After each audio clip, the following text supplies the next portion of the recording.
Good evening, ladies and gentlemen. First of all, I want to say thank you, God, for everything. Special thanks goes to Mr. Emmanuel Amunike.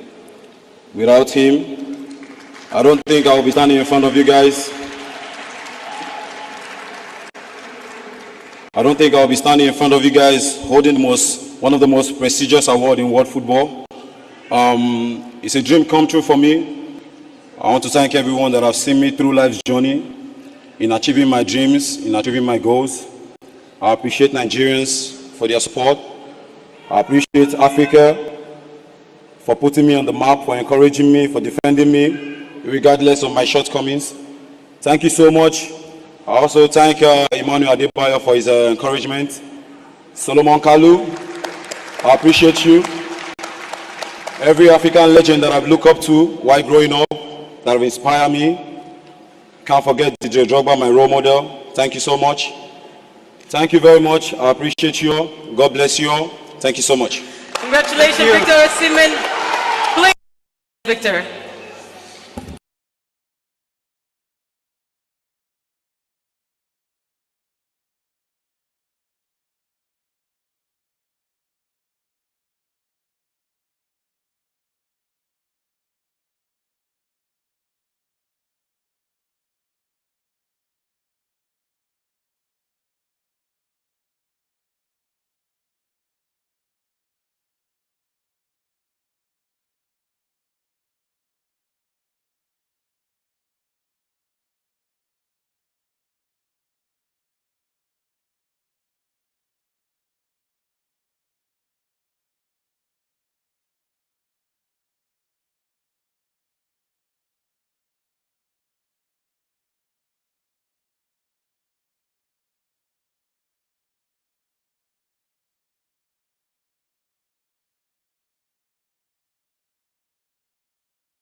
Minister of the Federal Capital Territory, that's Nyesom Wike, have announced their defection from the People's Democratic Party, PDP, to the All Progressives Congress, APC.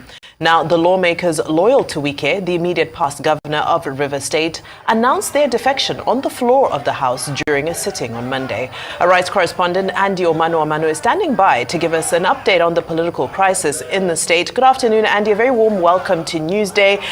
Quite a shocker for many to wake up to today. Can you give us a bit of insight into the events that have transpired in River State this morning? Oh, thank you so much. Good afternoon.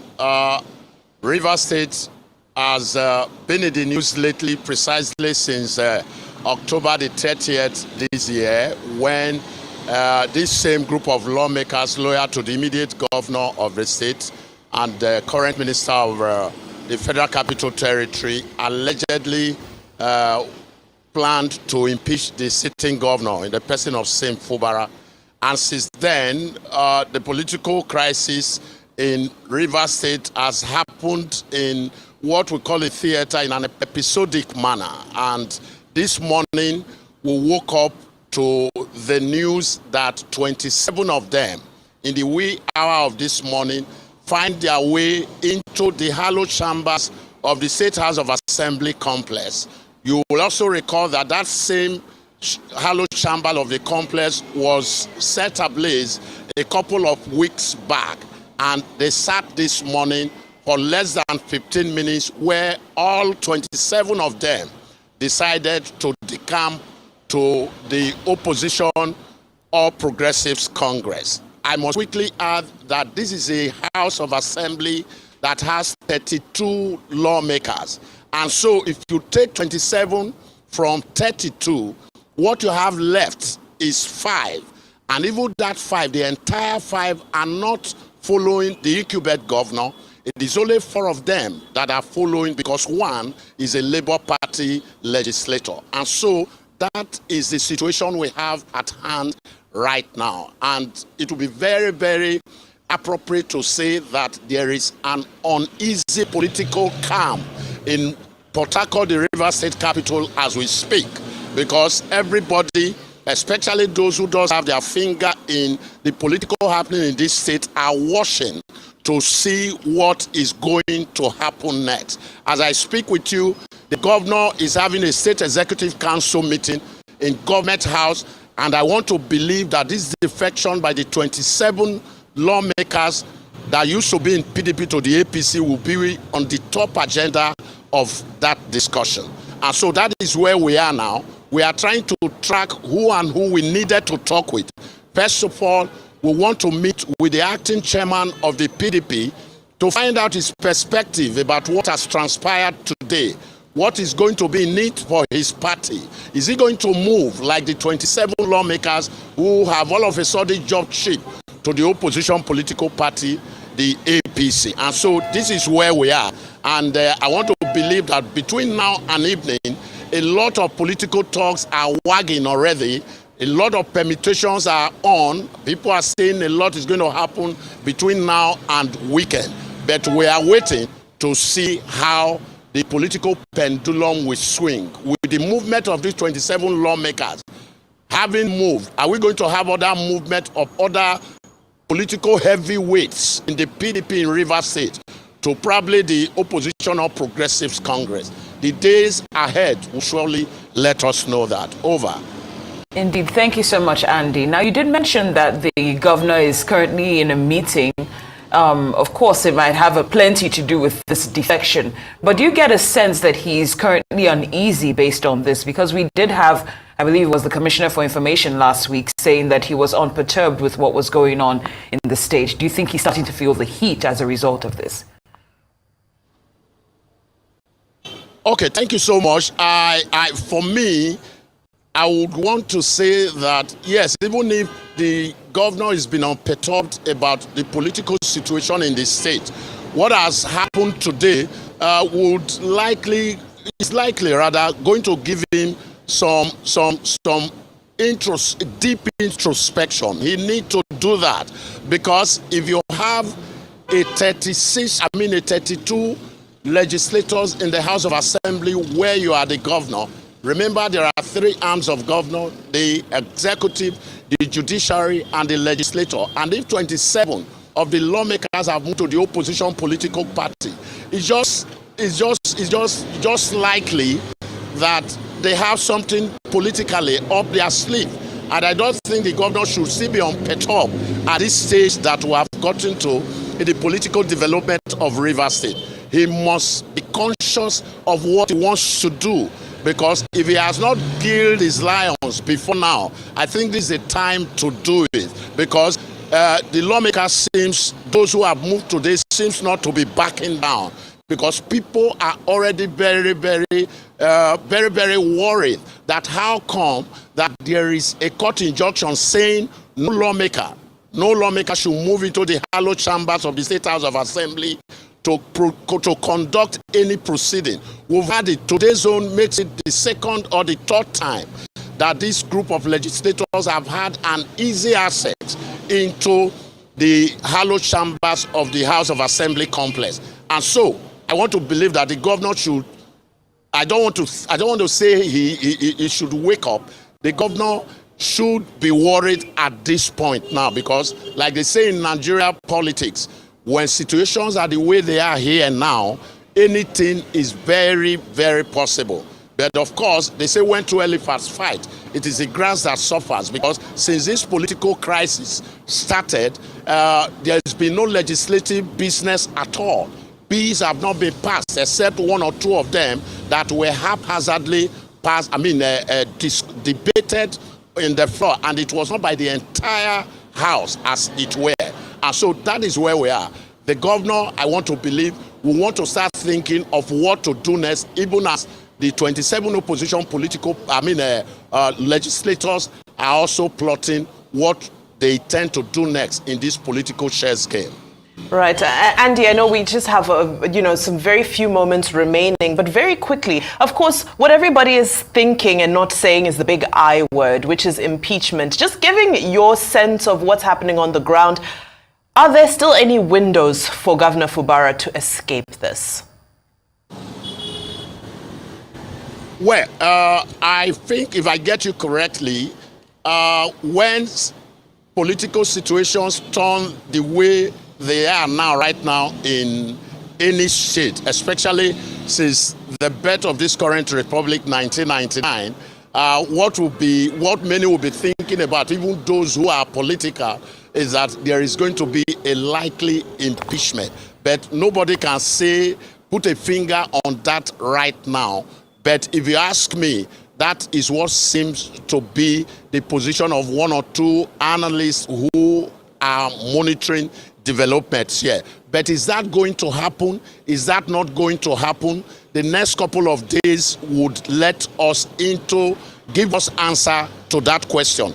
But as we speak, like I mentioned in passing, there are already insinuations that other political heavyweights in the People's Democratic Party in Rivers State are likely also going to defect in the next couple of days. And we are just waiting to see what will happen. Is there going to be a likely impeachment? It is possible. It is not possible. It is possible if these lawmakers, 27 of them, decide to run the entire political hog.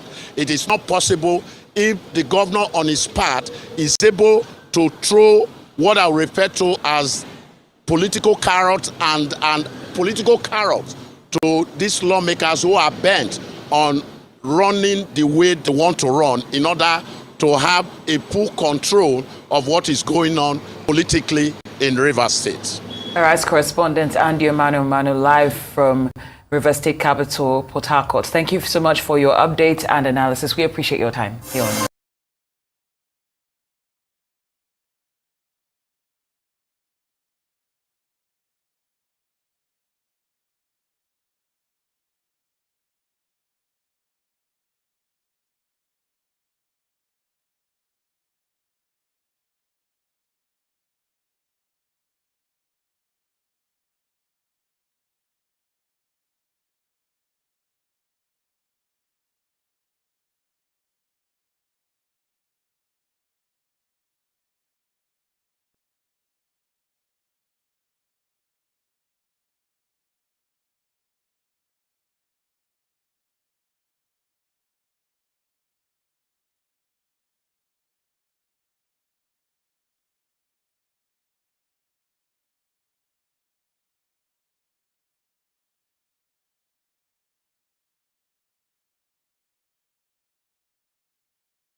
It is better for the court to make a pronouncement.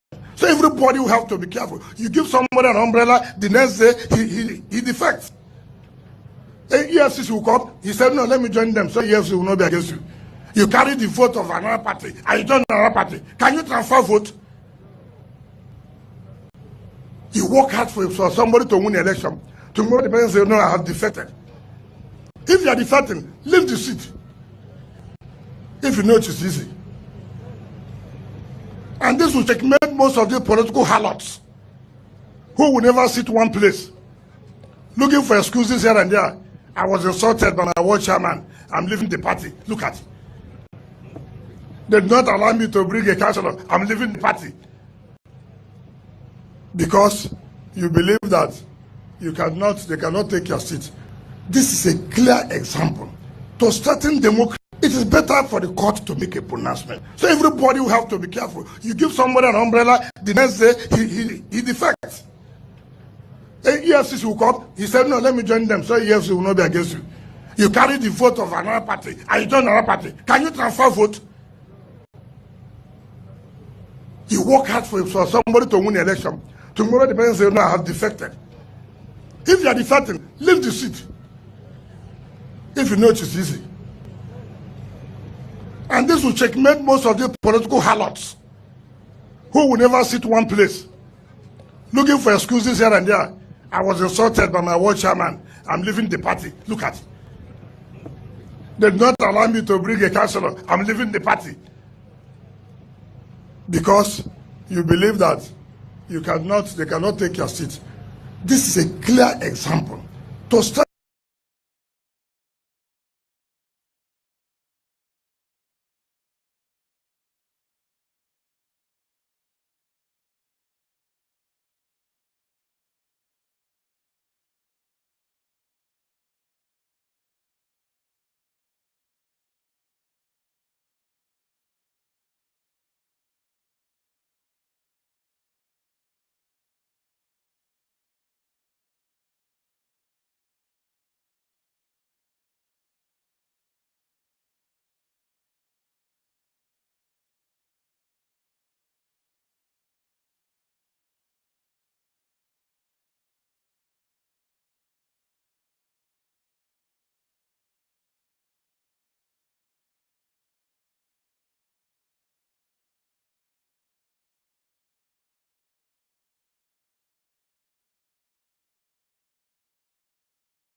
before the surprise of democratic impeachment efforts of 30th October 2023 by a section of our legislative arm against you, the People's Governor. This undemocratic act is and was highly resisted and condemned by the Rivers electorate, and we are in absolute solidarity with you. You kept asking, what offense have I committed to warrant my impeachment? And to this day, no answer has been provided. And we are still waiting endlessly because you haven't committed any offense that warrants impeachment. Your recent statement that you can never be intimidated, nor any level of sabotage can make you surrender your mandate, is the hallmark of an astute statesman and leader, in our opinion, that is committed to the good development and governance of his people. We also encourage and congratulate our brother, son, your reliable and indefatigable ally, Right Honorable Edison Ogelenya, the Speaker, Rivers State House of Assembly, as a true son of Arash that we know very well. You can be rest assured that he will assist you, the People's Governor, to steer the ship of President Bola Ahmed Tinubu's Renew Hope agenda in our state peacefully.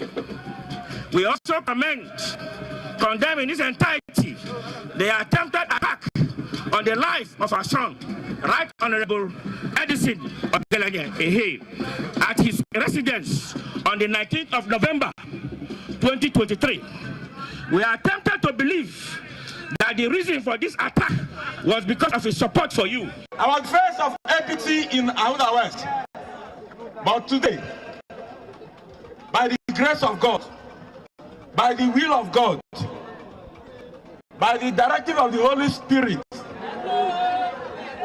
we, APC, and here present is 10 APC ward chairmen. We also have here a considerable number of LGA ward ESCOs.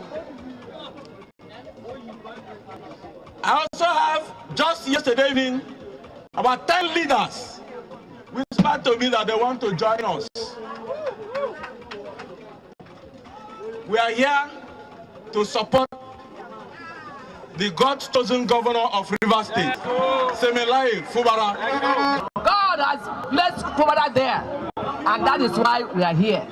We are going to support him as the governor of Rivers State to deliver that mandate that God has given to him for the people of Rivers State, and specifically for the people of Ahuda West, in Jesus' name. Second factor, I'm not going to take your time, but I must express why we are here, why we made the decision we made to support Sim Fubara, to stand by him.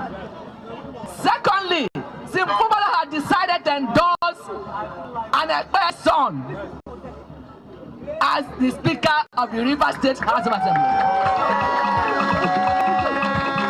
Right Honorable Edison Ehie, to express the gratitude of our Speaker, Right Honorable Edison Ehie Ogereye, Distinguished Service Star of Rivers State.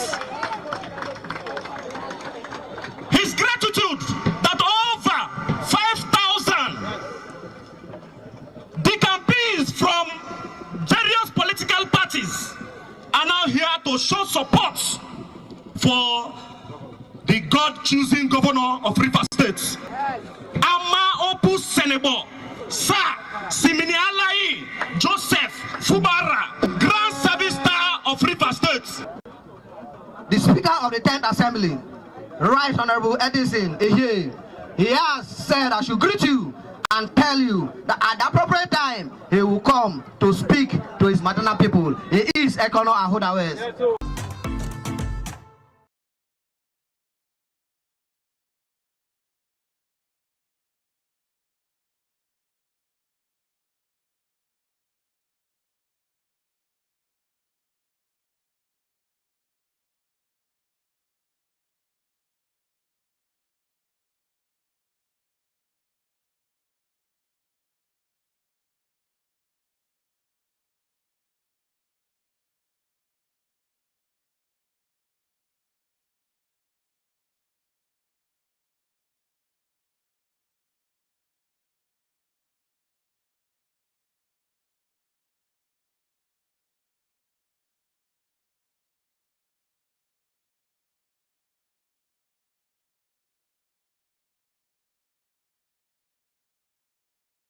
All right, so let me start by asking, how did you receive today's defection of 27 out of the 32 lawmakers in the Rivers State House of Assembly, dumping the PDP for the APC? For me, it came as a rude shock, but not entirely unexpected.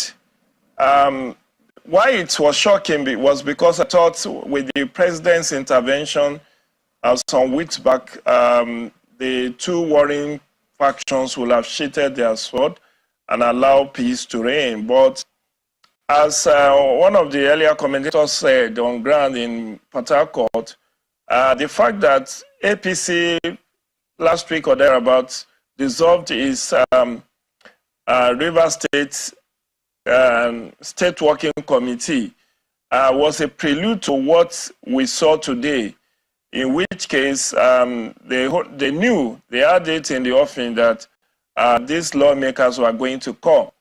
And so they've dissolved the State Executive Council and believing that these people will be accommodated in the new executive that will be put in place in days to come. But this is just going to allow the crisis to fester, given the fact that as it is now, we are having a lot of monumental losses. I don't know how the governor of the state intends to present his 2024 appropriation bill of 800 billion. Will he present it to the 4 lawmakers who are left? Because now 27 has defected, 1 has died, and so the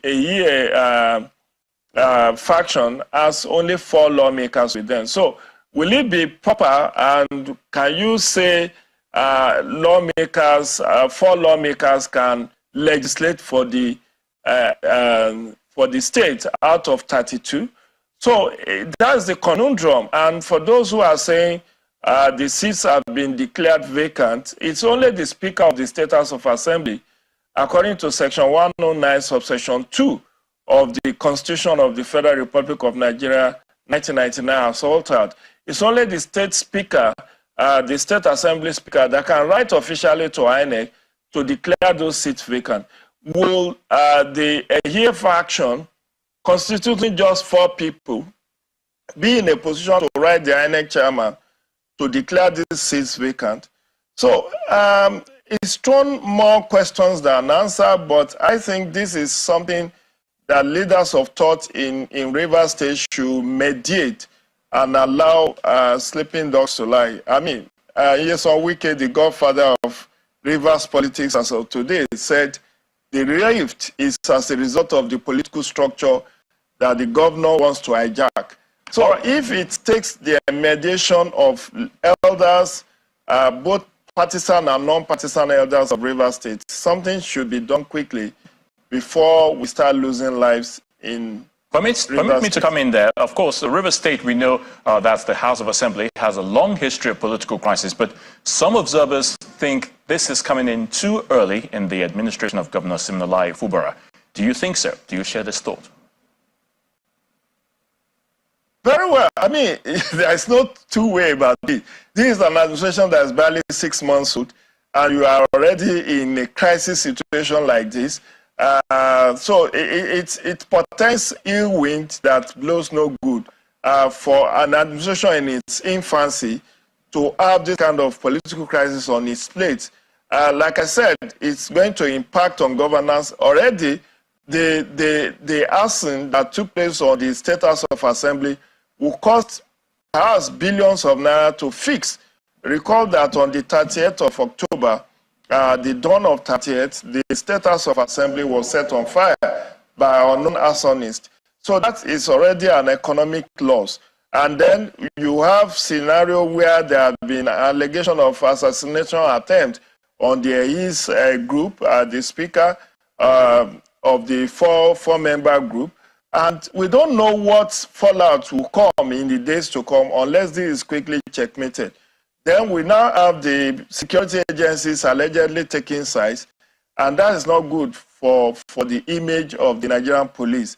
So the bottom line is that I will still make appeal to leaders of thought, both in APC and PDP, to quell this fire before it consumes lives. Yes, properties have been lost, time has been lost, but more importantly, it's impacting negatively on governance in the state. Oh, definitely. So it's too early in the day to have this kind of crisis on your hand. All right, Mr. Gideon, geopolitical affairs analyst, we thank you for your thoughts on the news at 10.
Today we had the 5th council meeting of the Rivers State Executive Council, and we deliberated on the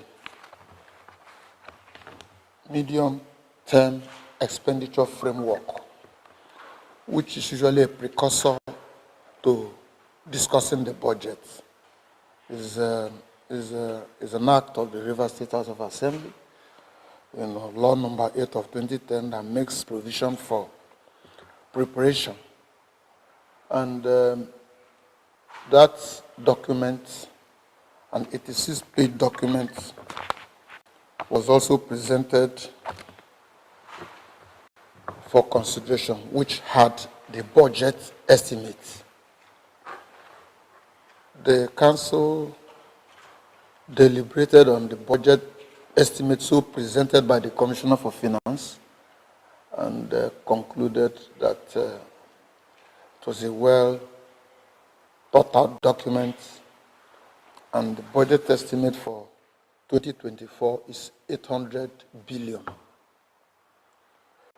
It was 500 and something in 2023, but because we had a 100 billion supplementary act, which was part of what we used for the ring road, so it moved it from what it ordinarily should have been, considering the inflationary trend, to about 800,000. And this budget is tagged budget of renewed hope, consolidation and continuity. It has 412 as capital, and then 361 as recurrent, with a 21 billion reserve. These were the major deliberations we had today. And on infrastructure is taking the lead with about 128 billion of the budget, and then followed by education, health and security. These are essentially the main focus of this budget. We have, by the time it gets to the State House of Assembly, the public will be made to see and understand all the projections and the fundamentals. But basically, as the name implies, the essence of the budget is to give the people of Rivers State, the residents of Rivers State, renewed hope, and to ensure that there is a consolidation and continuity in what has been happening, particularly in terms of the harvest of projects we've been having in the state, and of course, other areas, particularly human capital development, security, investment drive in the state, and so on and so forth, ease of doing business, etc. So basically, that is the little addition I feel I should make to what he has said. Thank you.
Et j'invite Monsieur Patrice I would like to Motsepe de invite nouveau à Dr. rejoindre sous vos Patrice applaudissements Motsepe to the la podium once tribune again pour to ce grand moment, ce reveal moment fort de l'annonce de la joueuse the winner de l'année de ses of 30e CAF Award. Best Player We are of the going towards Year the end, and award, women's this category. is the most outstanding, the best woman football player on the African continent.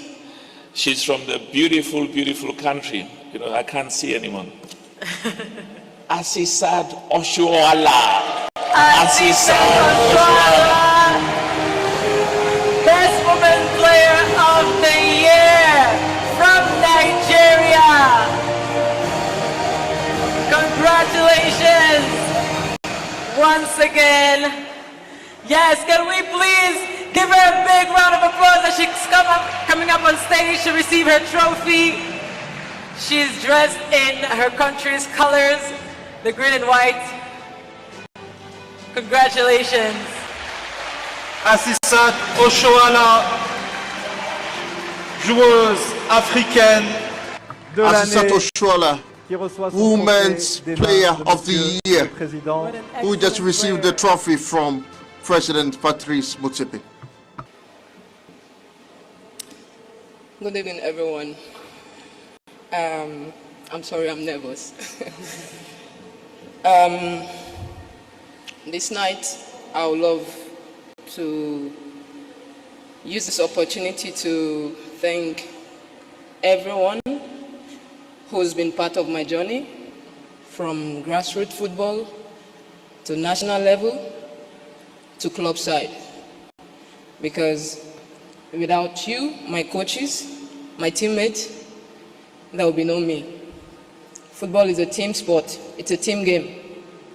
And I will urge all the federations in Africa to please, please come together. Let's work together and build our continent. Let's make it the best in the world. It is very, very possible. It happened the last World Cup, the Men's World Cup. We saw what happened.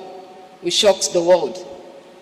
In the last World Cup, all the national team from Africa that represented Africa in Australia, we made history. And I believe before the next World Cup, we can get better. We can do better. And we can win it for sure. Because at the end of the day, if we don't support ourselves, nobody will come down to Africa. Nobody will come to this continent to support us. We have to work together as a team because football is a team sport. Let's start at home and go to the world and conquer it. Thank you very much, and God bless everyone.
And to present the award for the Best Male Football Player of the Year, please welcome once again Dr. Patrice Motsepe.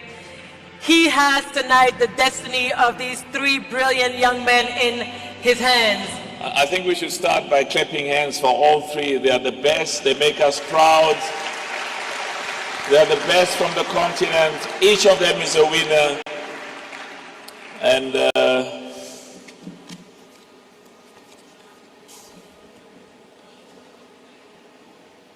the player of the year for 2023, the most in terms of the votes that has been cast, is also from the beautiful country, Victor Osimen. Congratulations to Victor Osimen, big winner of this year, Player of the Year in the men's category at the 2023 CAF Awards. An exceptional season, a very well-deserved award. Please, Dr. Musebe, please do not leave. We're going to take a bigger picture, please. Victor, let's immortalize this moment, please. Congratulations, and we want to... Stay with us, stay with us. Stay with us just for a group picture, family picture. Yes, Victor. Good evening, ladies and gentlemen. First of all, I want to say thank you, God, for everything. Special thanks goes to Mr. Emmanuel Amunike. Without him, I don't think I'll be standing in front of you guys. I don't think I'll be standing in front of you guys holding one of the most prestigious awards in world football. It's a dream come true for me. I want to thank everyone that have seen me through life's journey in achieving my dreams, in achieving my goals. I appreciate Nigerians for their support. I appreciate Africa for putting me on the map, for encouraging me, for defending me, regardless of my shortcomings. Thank you so much. I also thank Emmanuel Adebayo for his encouragement. Solomon Kalu, I appreciate you. Every African legend that I've looked up to while growing up, that have inspired me. Can't forget DJ Drop, my role model. Thank you so much.